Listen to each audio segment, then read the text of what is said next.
प्रहलाद जी को लेकर के होलिका अग्नि में प्रवेश करती है। बड़ी जोर से प्यार चलने लगी, जैसे आंधी चल रही है ना जी जुगाड़ो बढ़िया, ऐसी आंधी चल रही बड़ी तेज। और मारे होलिका से चूनर उड़ करके प्रहलाद जी से चिपक गई। प्रहलाद जी तो बच गए, होलिका जल करके राख हो गई, जल करके राख हो गई है महाराज। कि जाको राखे साइया मार सके ना को, बाल नवा का कर सके जो जग बेरी हो। भैया पूरा संसार तुम्हारे खिलाफ हो जाए कोई परवाह नहीं, अगर अपने बस में रखना है तो संसार को बस में करो या मत करो, पर मेरे गोविंद को अपने बस में जरूर करना, गोविंद को अपने बस में करना महाराज, जीवन धन्य हो जाएगा। गोविंद को अपने बस में करके चले, यही सुंदर भाव है इसका। और उसके बाद में और आज प्रहलाद जी ने कहा कि पिताजी मुंह में तो में खड़ग खम्भ में व्याप्त रहे हो जगदीश, मुझ में तुझ में, इस खम्भे में परमात्मा है, खम्भे पर प्रहार किया, तड़तड़ करके खम्भा टूट गया, नरसिंह भगवान प्रकट होकर के आए, बोले नरसिंह भगवान की। इधर हिरण्यकशिपु ने ब्रह्मा जी से वरदान मांगा था, मैं दिन में मरूं ना रात में, ऊपर मरूं ना नीचे, अस्त्र से मरूं ना शस्त्र से, 12 महीनों में ना मरूं, 27 नक्षत्रों में नहीं मरूं। भगवान ने नरसिंह रूप धारण करके हिरण्यकशिपु का उद्धार किया, आंतों को निकाल करके गले में धारण कर लिया है। देवताओं ने पुष्पों की वृष्टि की, लक्ष्मी जी पधारी, ऐसो मेरो पति। उसके बाद में प्रहलाद जी ने स्तुति करके और हिरण्यकशिपु यानी नरसिंह भगवान के क्रोध को शांत किया है। अब यहाँ एक सुंदर बात आती है, नरसिंह भगवान ने प्रहलाद जी से कही कि तुम कोई वरदान मांगो, तो प्रहलाद जी कहते हैं पिताजी यानी भगवान मेरे पिताजी जो थे ना वो तुम्हारे वैभव को जान नहीं पाए और मेरे पिताजी ने तुमसे दुश्मनी रखी। हे भगवान कहीं मेरे पिताजी नरक में ना चले जाएं। कौन कहता है? प्रहलाद कहता है कि भगवान कहीं मेरे पिता नरक में ना चले जाएं। कि बरम बरय एतत्ते बरदेशान महेश्वर, ऐसा वर दो कि मेरे पिता को स्वर्ग मिले। तो भगवान ने कितनी गजब की बात कही, बेटा समझना, कित्र सप्तभी पिता पूत पितृभि सह ते नगः, यत साधो अस्य ग्रहे जातो भवान वै कुल पावनः। भैया भगवान कहते हैं प्रहलाद तेरे जैसा बेटा, तेरे जैसा भक्त जिस खानदान में जिस कुल में पैदा हो जाता है उस कुल की उस खानदान की एक पीढ़ी तो क्या हम 21 पीढ़ियों का कल्याण कर देते हैं। 21 पीढ़ियों का कल्याण हो जाता है, 21 पीढ़ियों का कल्याण हो जाता है महाराज जिस खानदान में प्रहलाद जैसा भक्त पैदा हो जाए। अरे प्रहलाद जी का तो ताली बजाए लो, अपने का तो खूब बजा में। कौन कौन सी 21 पीढ़ी?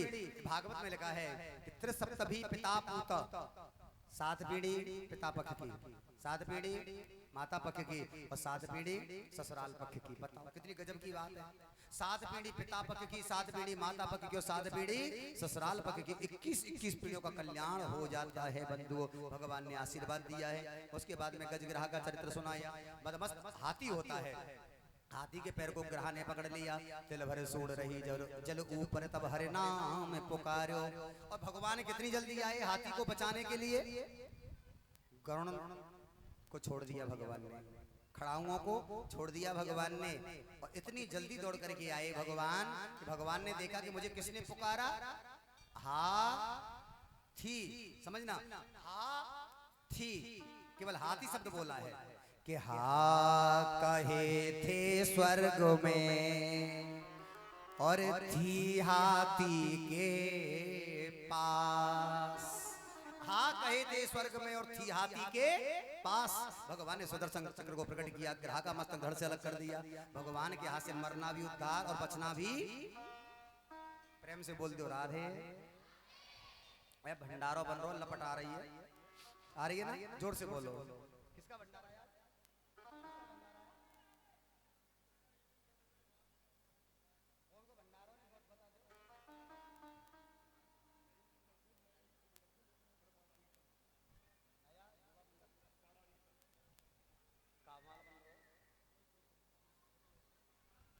नया युवा मंडल, जोरदार तालियां बजाएं। नया युवा मंडल बाड़ा की तरफ से।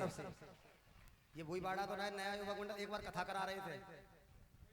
चलो नया युवक मंडल, एक बार नए युवक मंडल ने मुझे भी फोन किया था, मुहूर्त भी कट गया था कथा कराने के लिए, पर हो नहीं पाई। चलो अगली बार कृपा होगी ठाकुर जी की, तो अब की बार तो बूढ़े बूढ़े बाबा ने कथा करवाई है। अगली बार ठाकुर जी ऐसी कृपा करे भैरव बाबा कि नवयुवक मंडल मिलकर के गोविंद की कथा कराएगा। नवयुवक मंडल मिलकर के गोविंद की कथा कराएगा।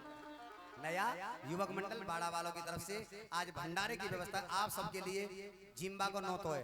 यहाँ इस पंडाल में जितने भी लोग हैं सबसे हाथ जोड़ करके विनती है, आरती के बाद शांति के साथ मतलब शांति बना के, शांति कहीं और का संग मत बैठ जाइयो, हाँ शांति बना करके सभी लोग जिम के जाएंगे। आप सबसे निवेदन है, पहाड़ वाले, गांव वाले, बाबा भैया मैया सबसे निवेदन है आराम से व्यवस्था को बनाएं और सेवा भी करवा दिया करें। कुछ लोग परोस दिया करो, कुछ पूड़ी बनवा दिया करो, कुछ लोही बनवा दिया करो, कुछ बिलवा दिया करो। सबरी जिम्मेदारी हमारी थोड़ी है, तुम संभाल लिया करो। आज बहुत सुंदर प्रसाद की व्यवस्था है बंधुओं। अच्छा, ये हाथी और मगरमच्छ कौन है ये सोचे। देखो, एक इंद्रदुम्न नाम का राजा पहाड़ पे बैठ के भजन कर रहा था। अगस्त ऋषि आए, अगस्त ऋषि को देख करके इंद्रदुम्न राजा ने प्रणाम नहीं किया। अगस्त ऋषि ने श्राप दे दिया, तुम मदमस्त हाथी की भांति बैठे हो, जाओ तुम हाथी बन जाओ। वही इंद्रदुम्न नाम का राजा हाथी बन जाता है और देवल ऋषि के श्राप से हु नाम का गंधर्व ग्रह बन जाता है। दुर्वासा ऋषि ने श्राप दे दिया था देवताओं को, देवता परास्त हो जाते हैं। उसके बाद में समुद्र मंथन किया। समुद्र मंथन में सबसे पहले बंधुओं विष निकला। विष को भगवान शंकर ने कंठ में धारण किया। भगवान का एक नाम हो जाता है, बोलो नीलकंठ महादेव की जय।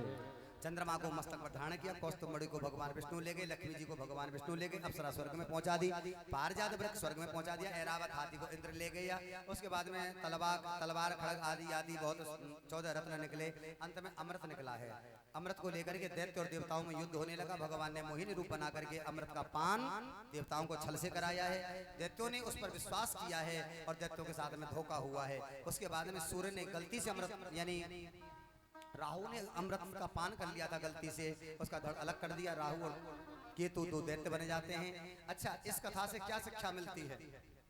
भगवान ने मोहिनी रूप बनाया, दैत्यों को बातों में लगाया और अमृत देवताओं को पिलाया। इस कथा से क्या शिक्षा मिलती है परीक्षित जी, क्या शिक्षा मिलती है। इससे शिक्षा मिलती है बाबाओ कि कभी भी किसी स्त्री का विश्वास ना करे। अपनी घरवारी को विश्वास ना है तो दूसरी को तो बिल्कुल नहीं करे, है ना। कि पर नारी पैनी छुरी, कि पर नारी पैनी छुरी, तीन जगह से खाए। धन हरे, यौवन हरे और अंत नरक ले जा।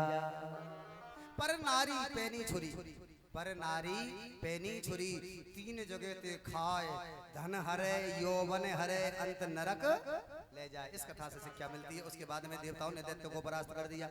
अब दैत्य भटकने लगे। दैत्य गए गुरुजी के पास। गुरुजी मेहरबान तो चेला पहलवान। गुरुजी की कृपा हो जाती है। गुरुजी की कृपा से दैत्यों ने देवताओं को परास्त कर दिया है। उसके बाद में बंधु अब देवता लोग भटकने लगे और देवता लोग गए अपनी मैयाओं के पास में। देवताओं की मैया का नाम है अदिति मैया। अदिति मैया से प्रार्थना करी, ऐसा बेटा पैदा होना चाहिए हमारे राज्य को वापस लाए बेवारो हुए। अदिति मैया ने कश्यप जी से प्रार्थना करी। कश्यप जी ने पयोव्रत के बारे में बताया। देखो, थोड़ी देर पहले जो बात आई वो है पुंसवन व्रत, साल भर का। अब है पयोव्रत। पयोव्रत किया जाता है 12 दिन का। पय माने दूध पी करके जो व्रत किया जाता है 12 दिन का होता है। बंधुओं, फागुन का महीना, फागुन सुदी परबाते लेके द्वादशी तक 12 दिन का व्रत होता है। 1 गिलास दूध पी करके रहो, गोपाल जी की सेवा करो और संतान गोपाल मंत्र का जाप करो। ओम देवकी सुत गोविंद वासुदेव जगतपते देहि मे तनयम कृष्ण त्वामहं शरणं गतः। अगर कोई भी स्त्री 12 दिन का व्रत करती है, दूध पी करके रहती है, संतान गोपाल मंत्र का जाप करती है, तो पक्की बात मान लेना उसके घर में बामन भगवान की तरह एक सुंदर बालक का जन्म होता है। बालक का जन्म होता है। इस व्रत को करे तो वैसे भागवत जी पे गोला चढ़ाएं। जिन भी माता बहनों पर संतान नहीं है, भागवत जी पे गोला चढ़ाएं, सेब चढ़ाएं, गोद भरवाएं और संतान गोपाल मंत्र का जाप करोगे तो निश्चय ही भागवत जी की कृपा से और गोपाल जी की कृपा से तुम्हारे घर में भी गोपाल जी की कृपा अवश्य होगी। ऐसा सुंदर भाव है बंधुओं। अब समय आगे बढ़ रहा है। भादों का महीना कुछ ज्यादा ही बढ़िया है। और देखो, ये कुछ लोग ना बार बार परेशान कर रहे थे कई दिन से। परेशान का मतलब है कि महाराज तुलसी की माला नहीं मंगाई वृंदावन से, चंदन नहीं मंगाया, तो हमारी दुकानदारी तो है नहीं, हम तो करें ना धंधो, हम बिल्कुल दुकान चलावो ही ना यहाँ। तो भैया फिर जब ज्यादा पीछे पड़ रहे थे, आज एक भैया से मंगवाया, दे करके गया भैया।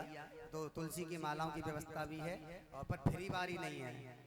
हाँ, दुकान पे से खरीदने के लिए जाओगे फिर भी तुम खरीद के लाओगे। कहने का मतलब ज्यादा कॉस्ट भी नहीं, कोई धंधा नहीं है। तुलसी की माला कम से कम उस दिन खरीद के लाए तो क्या रुपया की आई? 50 की आई। लेकिन कोई बात नहीं है, तुलसी की माला यह 25 रुपए की मिलेगी। हाँ, कमेटी के द्वारा पूर्ति हो जाएगी। कहीं तो जीएसटी लगता है, या जीएसटी जीएसटी कुछ नहीं है, और कंसेशन काट करके कम से कम तुलसी की माला पहनो तो सही भैया। जिसके गले में तुलसी की माला होती है, जिसके माथे पे चंदन होता है ना, उसके हाथ से पानी पीने का धर्म होता है। मैं पहले भी कह चुका हूँ, जिसके गले में सोने की चैन होगी उस पर नजर चोर की होगी, और जिसके गले में तुलसी की माला होगी उसके ऊपर नजर माखन चोर की होगी, माखन चोर की होगी, माखन चोर की होगी। आप सबसे मेरा निवेदन है, बहुत सस्ते रेट में व्यवस्था की गई है। हमारे पंडित जी आदि से मिल लेना, कथा के बाद में सुबह मिल लेना कभी भी आराम से। राजू भाई का यहाँ, राजू भाई के मकान में बहुत सुंदर व्यवस्था सबके रहने की, और बहुत बहुत धन्यवाद राजू भाई को।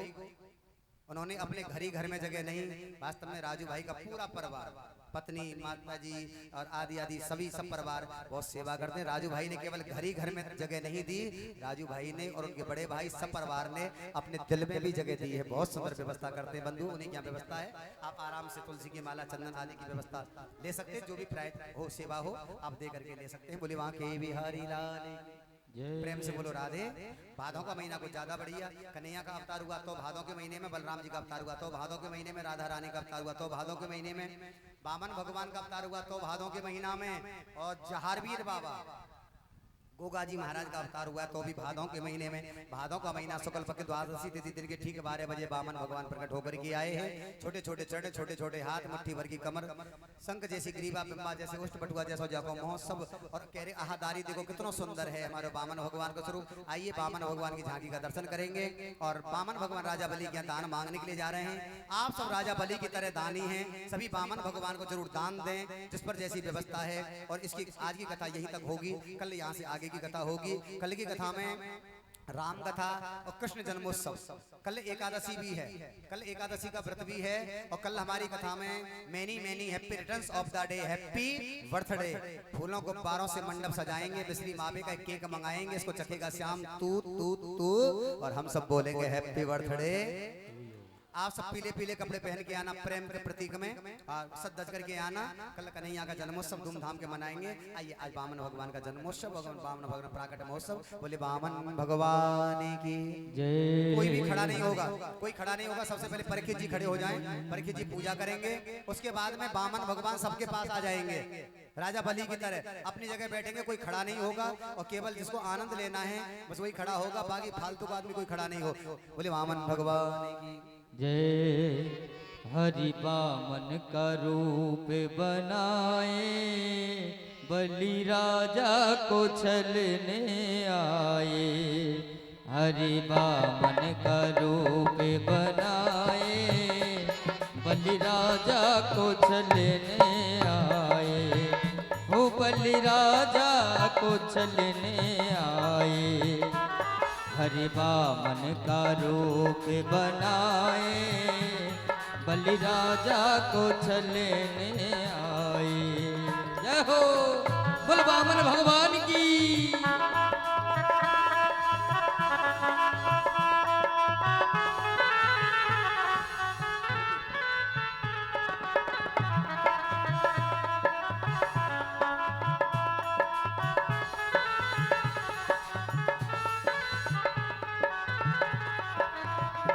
माथे तिलक सोहे, सिर पे छतर सोहे। माथे तिलक सोहे, सिर पे छतर सोहे। हाथों में कमंडल लाए, हाथों में कमंडल लाए। बलि राजा के द्वारे आए। हरि वामन का भेष बनाए, बलि राजा के द्वारे आए। जय हो, वामन भगवान की जय।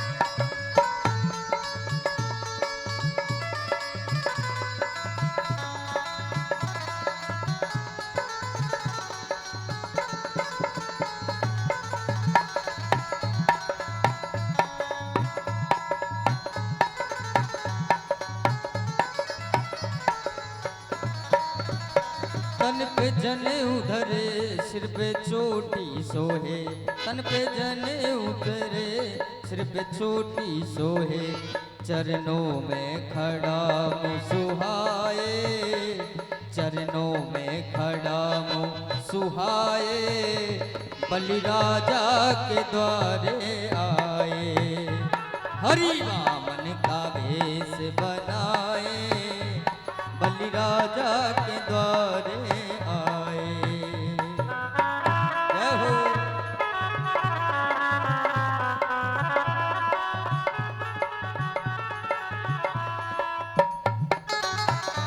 जय हरि।